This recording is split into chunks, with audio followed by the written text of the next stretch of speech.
अस्सलाम वालेकुम। आज हम बात करेंगे gases exchange and animals.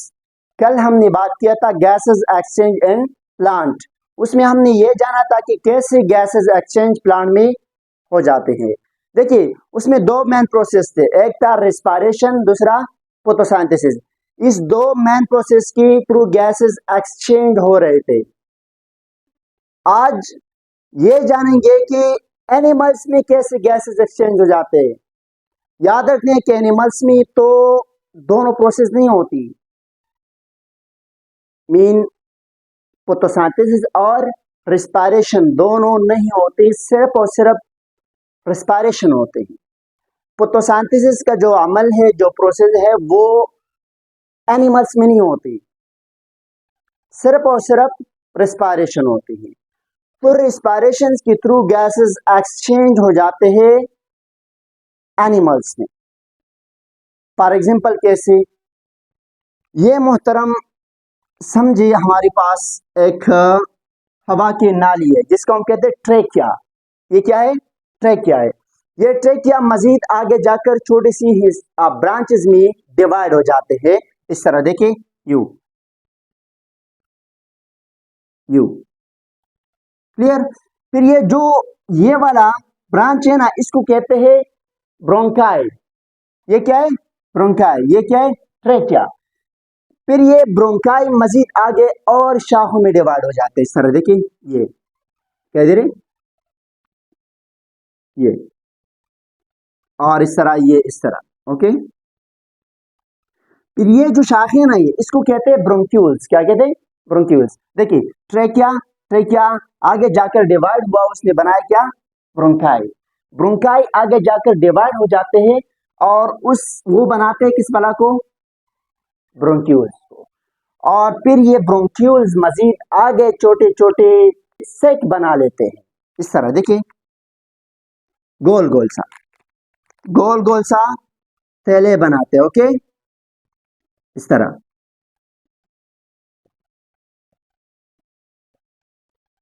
Okay, ये सारे इस तरह बन जाते हैं आखिर में, उसमें भी और इसमें भी। तो फिर इस तेलों को हम कहते हैं ईयर सेक्स। क्या कहते हैं? Year sex.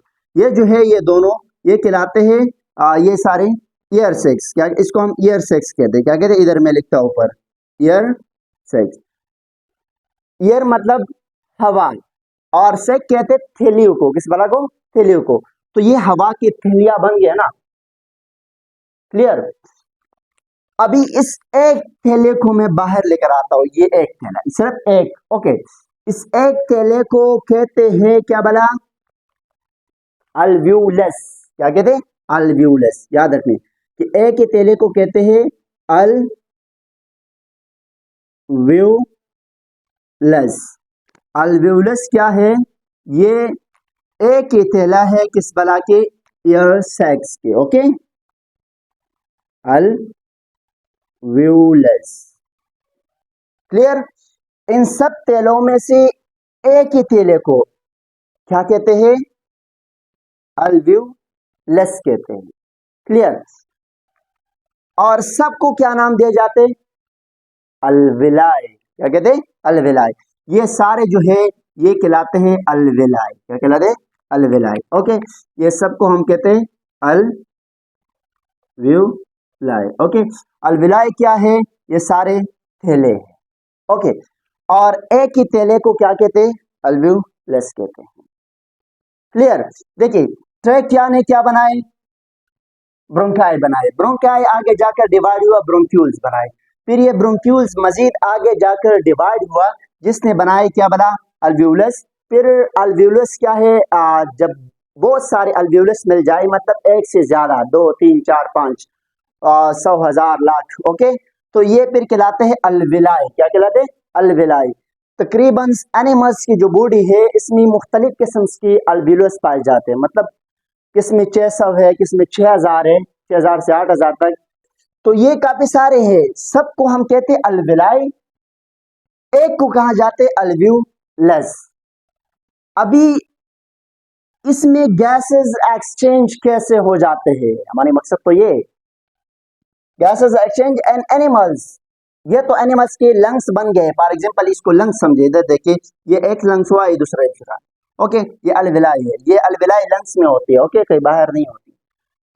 तो इसमें गैसेस एक्सचेंज कैसे हो जाते हैं, मैं इस एक अलविलस को बाहर यहां लेकर आता हूं। ओके, यहाँ पे, ताकि आपको समझ आ जाए। देखिए ये मोहतरम जो है, ये हमारे पास एक अल्व्यूलस है। क्या है? अल्व्यूलस। क्लियर? अल्व्यूलस है, एक थैला है। इस अल्व्यूलस के साथ साथ आपको कैपिलरीज में नजर आएंगे। यहाँ पे देखिए, इधर इधर क्या होगा, इसके साथ साथ कैपिलरीज होंगे, रगे होंगे खून के। इधर ये फॉर एग्जांपल रगे समझिए खून के। ओके, यहाँ पे होती है इस तरह कैपिलरीज। ये जो है कैपिलरीज है, मतलब इसके साथ ये कैपिलरीज एक यहाँ है। ओके, यहाँ यहाँ और एक इस तरफ है। क्या है? इस तरफ। इस बात को याद रखिए। ये जो आपको ब्लू कलर नजर आ रहा है, ये है वेन्स। क्या बोला? वेन। दो किस्म रग इंसान के जिस्म के अंदर होती है, एक को कहते हैं वेन्स, दूसरा artery. Veins and artery. Okay, ये जो है ये मोहतरम है, ये है वेन। समझिए, क्या समझे? वेन। ओके, ये क्या है? ये है वेन। ओके, और ये जो है ये मोहतरम है आर्टरी। Okay, artery. इस वेन्स का काम क्या होती है? ये ब्लड को हार्ट की तरफ लेके जाते हैं। कहाँ? हार्ट की तरफ। और जो आर्टरी है, ये हार्ट से खून लेकर बॉडी की हर हिस्से तक पहुंचाते हैं। और जहां पहुंच जाते हैं, वहां से ये जो वेन्स मोहतरम है, ये वहां से वापस लेके जाते हैं। कहाँ? हार्ट तक। अभी इस दो रगों में कौन सा ऐसे रग है जो हार्ट को ऑक्सीजनेटेड ब्लड पहुंचाते हैं? वो है हमारे पास वेन।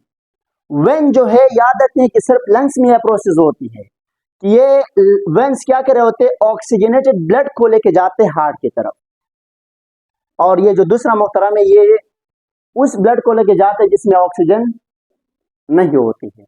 सिर्फ यह प्रोसेस लंग्स में होती है। बाकी जो बॉडी है उसमें इसका काम वो ब्लड लेके जाना है जिसमें ऑक्सीजन नहीं होती। ओके, और इस मोहतरम का वो है जिसमें ऑक्सीजन होती है।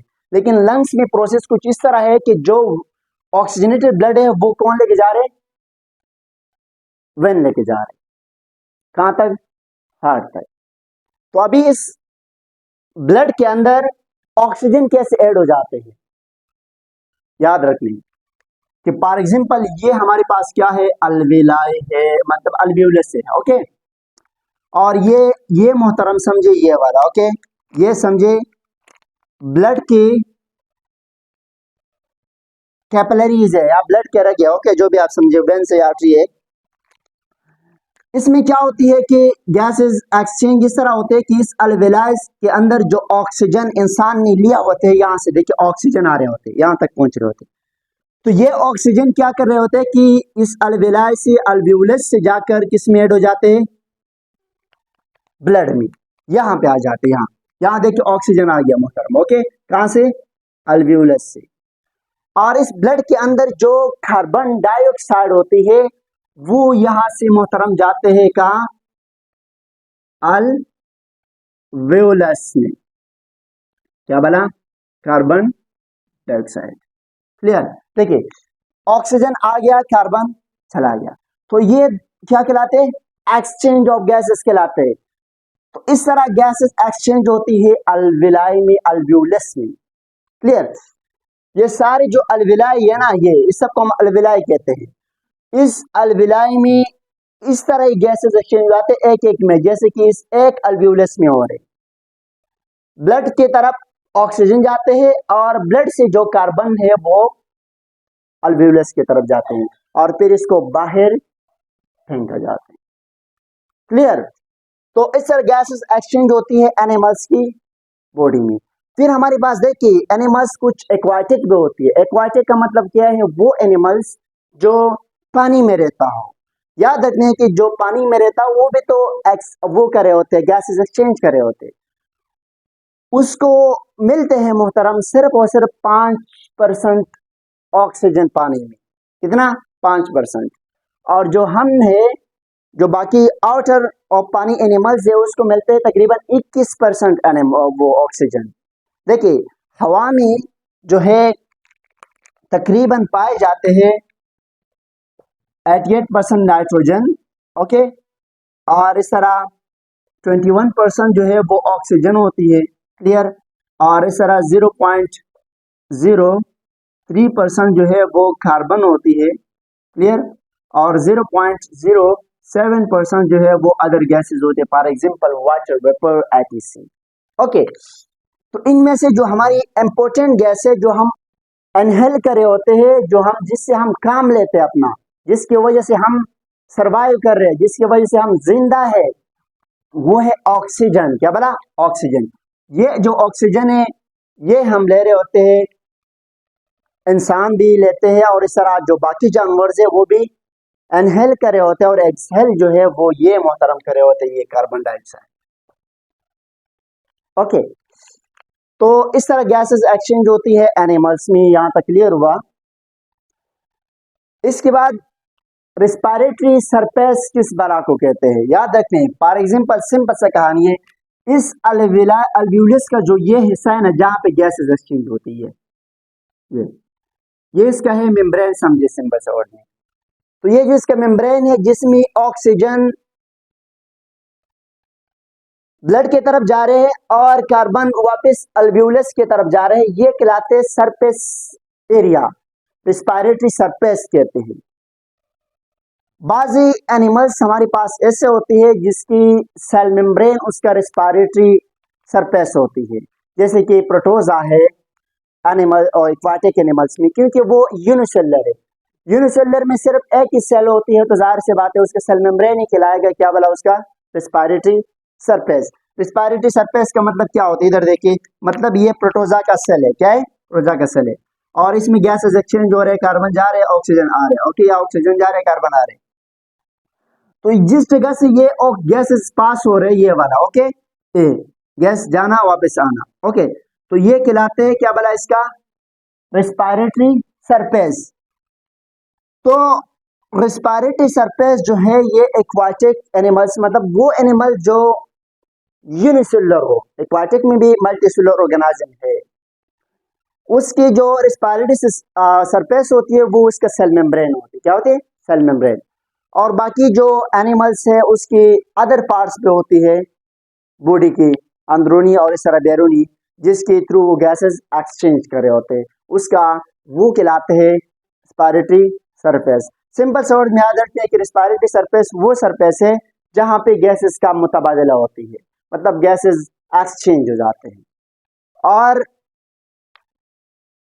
अभी क्या प्रॉपर्टीज होना चाहिए गैसेस एक्सचेंज होने के लिए, मतलब ऐसी कौन सी खसूसियात होना चाहिए बॉडी में ताकि उसमें गैसेस क्या हो सके, एक्सचेंज हो सके। याद रखिए कि नंबर 1 जो प्रॉपर्टीज है, नंबर 1 जो खसूसियात है वो होना चाहिए रिस्पायरेटरी सरफेस जो है। मैं यहाँ दोबारा बनाता हूँ, ये देखिए, ये मतलब हमारे पास एक अल्वियोलस है, अल्वियोलस की ये जो ऊपर वाला हिस्सा है जिसमें गैसेस एक्सचेंज हो जाते हैं, मतलब ये मैं थोड़ा सा यहाँ पे भी हो सकते हैं, यहाँ पे भी, यहाँ पे भी, मैं इस जगह को यहाँ बाहर लेकर आ रहा हूँ, ओके, फॉर एग्जाम्पल ये, ओके, ये क्लियर, ये जगह है, ये होना चाहिए, क्या बोला, थिन होना चाहिए, पतला सा, तो फिर गैसेस क्या होगी, आसानी से चेंज होगा।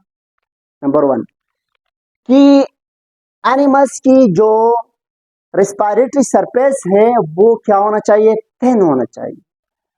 दूसरे नंबर पर मोर एरिया होना चाहिए, क्या चीज, मोर एरिया। एरिया बड़ा होगा तो ऑक्सीजन भी क्या होगी, फॉर एग्जांपल इतना एरिया है तो इसमें गैसेस एक्सचेंज का क्या होगा, आसानी से होंगे। More area, more gases exchange, area ज्यादा होगा तो गैसेस एक्सचेंज भी क्या होगी, ज्यादा होगी। तो याद रखते हैं कि एरिया का बड़ा होना लाजमी होती है, ओके। तीसरे नंबर पर वेट होना चाहिए, गिला।